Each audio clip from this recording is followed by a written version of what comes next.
Hi అండి. Welcome back to our channel. అందరూ బాగున్నారండి? నేను కూడా బాగున్నాను. నా ఛానల్ గాని ఎవరైనా సబ్స్క్రైబ్ చేసుకోకపోయినట్టయితే సబ్స్క్రైబ్ చేసుకొని పక్కన ఉన్న బెల్ బటన్ ఉంటుంది గదా! ఆ బెల్ బటన్ ప్రెస్ చేసినట్టయితే నేను ఏ వీడియో చేసినా మీకు నోటిఫికేషన్ ద్వారా మీకు వస్తుందండి. ఈరోజు మనం ఆల్ ఇన్ వన్ క్లీనింగ్ లిక్విడ్‌ని నేను చేయబోతున్నాను. దీని రివ్యూ ఒకసారి చూద్దాం. ముందుగా దీంట్లోని ఈ యొక్క లిక్విడ్‌ని నేను స్పూన్‌తో వేసుకుంటున్నాను. మీరు కావాలంటే స్ప్రే బాటిల్‌లో కూడా వేసుకోవచ్చు. అక్కడక్కడ మీరు ఎక్కడైతే క్లీన్ చేసుకోవాలని అనుకుంటున్నారో అక్కడ మీరు ఈ స్పూన్‌తోని గానీ, స్ప్రే బాటిల్‌తో గానీ స్ప్రే చేసుకోవాలండి. స్ప్రే చేసుకొని క్లాత్‌తో గానీ, స్క్రబ్బర్‌తో గానీ బాగా వేసుకొని ఇగోండి ఈ విధంగా మనం తుడుచుకోవాలి. ఈ లిక్విడ్ యూస్ చేయడం వల్ల ఏంటంటే దోమలు కానీ ఏవి ఉండవు. వాటి గ్యాస్ స్టవ్ వెనకాల కూడా ఏవైనా జిడ్డు ఉంటుంది కదా, ఆ జిడ్డు కూడా ఈ యొక్క లిక్విడ్‌తోని బాగా క్లీన్ అయిపోతుందండి. ఫస్ట్ మనం ఒక క్లాత్‌తో కానీ, ఈ యొక్క స్క్రబ్బర్‌తో కానీ మనం క్లీన్ చేసుకోవాలి. తర్వాత పొడి క్లాత్‌తోని మనం తుడుచుకున్నట్టయితే చాలా నీట్‌గా క్లీన్ అవుతుందండి. మనం ఎక్కువ శ్రమ పడకుండా జస్ట్ మనం ఇలా అంటే చాలండి. ఆ యొక్క రఫ్‌నెస్ ఏదైనా పాలు పడిపోయిన మరకలు కానీ, ఎండిపోయిన అవి కానీ చాలా నీట్ వరకు జస్ట్ మనం ఎక్కువ శ్రమ లేకుండా క్లీన్ అయిపోతుంది. చూడండి ఇవ్వండి. క్లీన్ చేసినాక కూడా ఎంత షైనింగ్ వస్తుందంటే మనం ఇది ఒక్కసారి మనం చేసుకొని పెట్టుకున్నామంటే ఫ్రిడ్జ్ కానీ, కౌంటర్ టాప్ కానీ, గ్యాస్ స్టవ్ కానీ చాలా నీట్‌గా క్లీన్ చేసుకోవచ్చు. చూసారు కదా! ముందు ఎలా ఉండేదో ఇప్పుడు చూడండి ఎంత నీట్‌గా డ్రై అయిన తర్వాత కూడాను చాలా షైనీగా నీట్‌గా ఉంటుందండి. దీంట్లోని మనం అన్ని ఇంగ్రీడియెంట్స్ మన ఇంట్లో ఉన్న వాటితోనే వేసాం కాబట్టి చాలా నీట్‌గా ఉంటుంది చూసారా?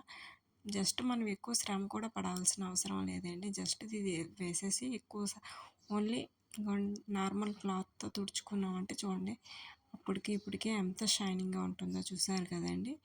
ఈ లిక్విడ్ వల్ల మంచి సువాసన కూడా ఉంటుంది. ఈగలు కానీ, దోమలు కానీ, ఈ కౌంటర్ టాపు గానీ యూజ్ చేయడం వల్ల ఇవేవి మెయిన్ బొద్దింకలు మ్యాక్సిమం ఈ సమ్మర్‌లో ఉంటాయి కదా, ఏవి రాకుండా ఉంటాయండి.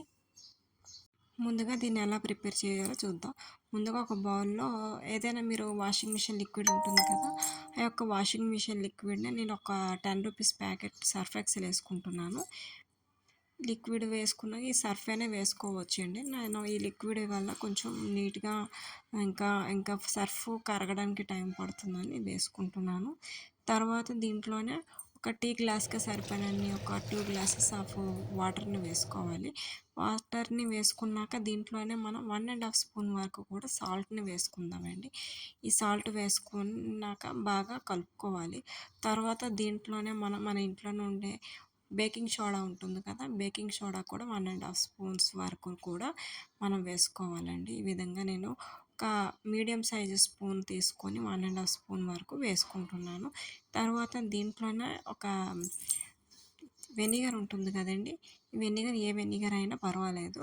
కొంచెం వెనిగర్‌ని ఒక 3 స్పూన్స్ వరకు వేసుకుంటున్నాను. ఈ వెనిగర్ వేయడం వల్ల బబుల్స్ లాగా వస్తుంది.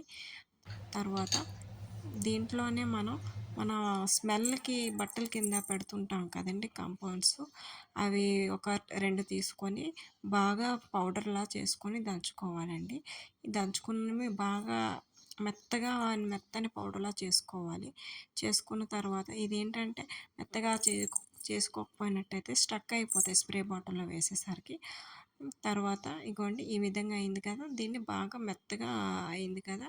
దీంట్లోనే నేను వేసుకుంటున్నానండి. 1 ½ స్పూన్ పట్టింది నాకు ఈ 2.